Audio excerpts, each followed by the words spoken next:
Hi, I'm Jourdan Bell of Texas A&M AgriLife, and we are back at the North Plains Groundwater Conservation District's Water Conservation Farm north of Dumas, Texas. The variety trial that we've been monitoring all season was planted on May the 13th, and today we've received about 1,000 growing degree days. We have not started blooming at this field.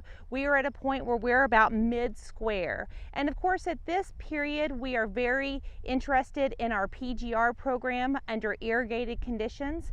Looking at this field, we have about 13 to 15 nodes, and based off of the height of the crop, we have a height to node ratio of about 1.5 to 1.7. So definitely not an aggressively growing field and not a field that's under extreme stress, which is very good considering our very hot temperatures and lack of rainfall.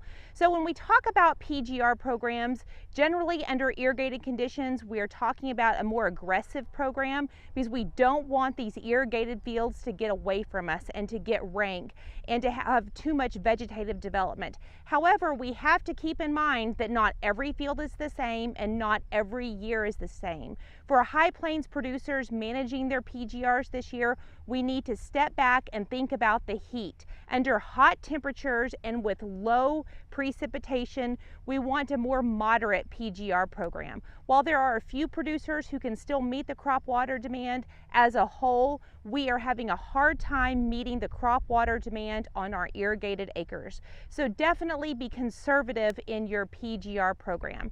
As we talk about this stage, we are starting to approach that peak water demand period. And of course, with the heat that we've had, we're not meeting that even under irrigation. We are starting to see that we have some plants that are starting to shed a little bit of fruit. And while that is, or squares I should say, while that is normal, it definitely is an indication of the stress under this field. In this field, our first fruiting branch is actually 7 to 8 right now. And we can see those scars where we have dropped some lower squares in many plants. So fortunately, insect pressure is very moderate, but because of the heat and the excessive temperatures greater than 100 degrees over the next week, I think producers are going to really have to sit back, be moderate in their PGR programs, be mindful of their irrigation.